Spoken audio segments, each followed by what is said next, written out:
여러분 안녕하세요. 반갑습니다. 프라임법학원 형사법 강사 박정훈 변호사입니다. 저희 이벤트에 응모해주신 분들 모두 감사드리고요.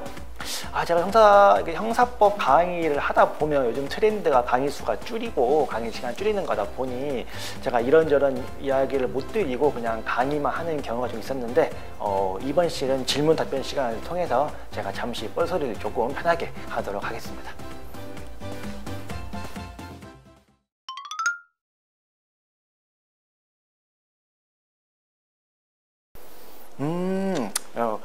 요 질문 같은 경우에는 일단 우리 형사법이 가진 매력은 약간 감정이입이 된다는 것 같아요. 무슨 말이냐면 여러분 가령 조사 입회를 처음 해서 수사를 받으러 가신다고 생각해 보세요. 근데 수사를 딱 받으러 가서 우리 의뢰인 옆에 딱 앉아 있는데 갑자기 수사관이 변호사님은 저 뒤에 가서 저 떨어져서 앉으세요 딱 이야기를 한단 말이에요. 물론 그러지는 않겠지만 아무리 그러지는 않으시겠지만 갑자기 근데 뭐 그런 지시를 딱 받아. 그럴 때 내가 변호사로서 내가 지금 시키는 대로 떨어져서 앉아야 되나? 그럼 나는 우리 의뢰인 어떻게 변호를 해야 하나? 내가 지금 정당하게 항의를 해야 하나? 이런 5만 가지 생각이 머릿속에 드신단 말이에요. 그럴 때 내가 정확히 관련 판례를 알고 당신이 아무런 이유 없이 부당하게 뭐 수사에 방해가 되는 전혀 요소가 없는데도 불구하고 떨어져 앉게 하는 것은 위법 행동이다. 당신이 그렇게 위법하게 수사하는 것은 문제 있다. 정식으로 문제 삼겠다 라고 자신 있고 당당하게 이야기를 할 수 있는 실력을 갖추셔야 그 상황에 딱 닥쳐도 말씀을 하신단 말이에요. 무슨 말이냐면 여러분들께서 어떤 형사소송법 특히 대법이 지루하니까 그 각 파트 분야를 배우실 때 내가 변호인이라면 내가 이 사건의 담당 변호인이라면 생각을 계속해 가시면서 판례들을 보시고 절차들을 공부를 하신다면 조금 현실감 있게 와닿고 좀 집중력이 올라가지 않을까 좀 그런 생각을 해봅니다.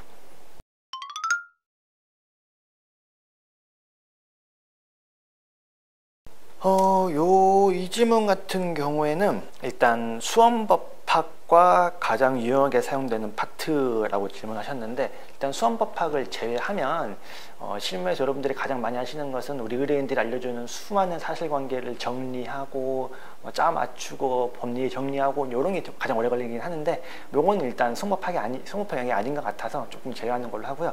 수원법학에 한정해서 가장 유용하게를 가장 많이 사용되는 으로 제가 조금 해석을 한다면 공판 절차 진행에 관한 부분이 뭐 무조건 쓰이는 거니까 그 부분은 가장 유용하겠죠. 뭐 피고인이랑 같이 방청석에 앉아 있다가 들어가서 피고인 진술거부권 듣고 뭐 성명하고 주소 말하고 앉고 검사님 공소장 진술하고 공소사 질인부하고 증거 신청하고 증거 인부하고 피고인 신문할지 말지 그다음에 변호인 최후 진술 피고인 최후 진술 그냥 구형 듣고요.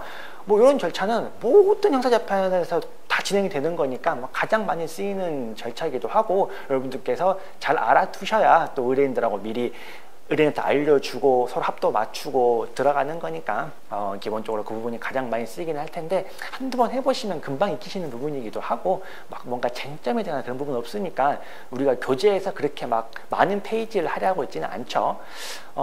그리고 또 유용하게를 좀 제 나름대로 해석을 해서 가장 시간이 많이 걸리는 이런 부분을 좀 해석을 한다면 수원법학 중에서 조금 잘 알아두셔야 되는 부분은 크게 두 가지 같은데요. 하나는 증거인부 절차하고 증인신문 절차가 가장 수원법학에서 잘 알아두셔야 되는 파트인 것 같아요. 왜냐하면 어떤 재판의 공소 사실은 어쨌든 증거로 입증이 돼야 되는 거고 검사님의 어떤 증거가 부족하다고 우리가 깰 수 있는 부분은 이제 증거인부 절차랑 나중에 이제 증인 신청해서 증인 남은 증인신문 절차를 통해서 어떤 그런 부분을 다투는 것이 어떤 우리의 무죄를 다투는 가장 유력한 방법 중에 하나인데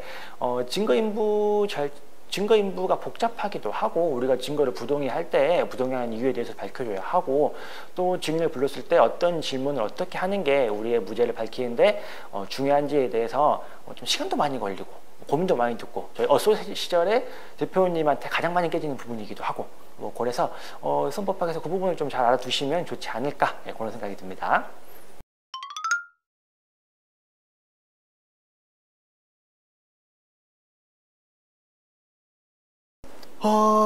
요 질문들 같은 경우에는 가장 큰 차이는 이런 것 같아요, 여러분. 가령 여러분들이 이제 시험에 나가셔서 사기죄 관련해서 의뢰인과 미팅을 하고 사건 수행을 해 나가실 때 그 아주 명확한 사기죄는 생각보다 얼마 없어요. 뭔가 이게 사기가 될 것 같기도 하고, 뭔가 투자금을 받은 것 같기도 하고, 대금을 받은 것 같기도 하고, 이런 그 의뢰인, 그러니까 뭐 피의자 내지 피고인에게 유리한 불리한 사실관계가 막 혼재되어 있단 말이죠. 근데 그 과정 속에서 가령 검사님께서 기소를 하셨으면 우리는 우리의 입장에서 이러이러한 측면들이 있기 때문에 피고인에게는 사기의 어떤 미필적 고의가 없었다는 점에 대해서 치열하게 공방을 하고, 검사님은 또 이러이러한 점이 있기 때문에 피고인이 몰랐다고 보기는 어렵다라고 해서 아주 치열한 공방 끝에 어떤 1심 판사님께서 결론을 내리고, 뭐 항소심 대법원 판사님들께서 결론을 내리시는 거죠. 그러니까 여러분들께서 실무에서 하시는 일들은 주로 어떤 사실관계를 정리를 하고 어떤 판례의 결론이 있다고 하더라도, 그 유사한 판례의 결론이 있다고 하더라도 우리 사례는 그 판례와 이런 부분이 조금 다르기 때문에 또 다르다, 이런 것도 정리 주장도 하셔야 되고, 뭐 이런 식의 작업을 하셔야 되는데, 여러분들이 수험에서 하셔야 될 거는 전혀 다르죠. 수험에서 하셔야 될 거는 그냥 이러한 공방 끝에 정리된 법리와 결론만 암기를 하시고 이해를 하시고 암기를 하셔야 되는 거죠. 그래서 가끔 여러분들께서 좀 가슴으로 와닿지 않는 판례의 결론들이 조금 있으실 거예요, 공부를 하시다 보면은. 근데 그런 판례들은 또 원심 판례를 좀 뒤적거려 보시면, 이런 사정들 때문에 이런 판례 결론이 나왔고, 다만 우리가 판례 결론만 열 때는 이런 부분 다 공부할 수가 없으니까 그랬구나 하고 넘어가시면 되는데, 그래서 제가 꼭 당부드리고 싶은 말씀은, 그렇다고 해서 판례를 볼 때 뭐 그걸 다 봐라, 이건 절대 아니고요. 시간 이거 망합니다. 수업 망하고 그런 시간이 없으니까 그냥 지금은 판례에 대한 어떤 비판적 시각이나 그런 것보다는 그냥 우리 수험서나 책에 정리된 판례의 결론들을 여러분 보시면서 암기를 하시고 이제 시험에 풀 수 있을 정도로 이해를 하시면 좋을 것 같습니다.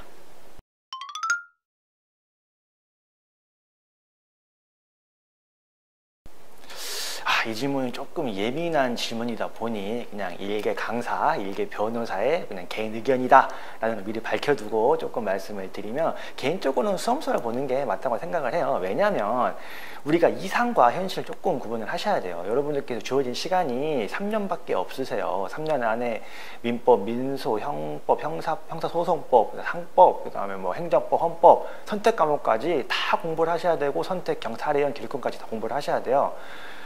거기에다가 여러분 또 내신 공부, 우리가 6학기를 배우는 동안에 꽉꽉 커리큘럼이 짜져 있단 말이죠. 근데 그 과정 속에서 시간을 내서 수험 공부를 하셔야 되는데, 물론 이제 교수절을 통달을 하셔가지고 학문적으로 정확하게 성취도가 높으시면 뭐 더 할래요 좋겠지만, 우리 현실적으로 안 되는 거 조금 다들 알고 계시지 않나 싶어요. 물론 그게 되시면 더 좋으시겠지만, 또 우리가 공부뿐만이 아니라 뭐 사실 3년 내내 다 포기 공부만 하겠다, 이것도 사실 좀 안 되거든요. 학교 행사도 좀 있고 이런저런 일도 좀 있기 때문에, 어쨌든 교수절이라고 하는 것은 학문을 위해 만들어진 책이고, 수험서라고 하는 것은 정말 이제 문제를 맞추기 위해서 쓰여진 책이기 때문에, 기왕이면은 이제 수험서로 좀 공부를 하시되 좀 부족한 부분은 교수저로 발췌해서 보충을 하시는 게 조금 이상적이지 않나, 좀 그런 생각을 해봅니다.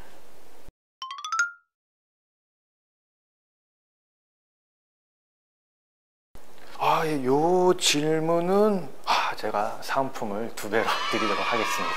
고맙습니다.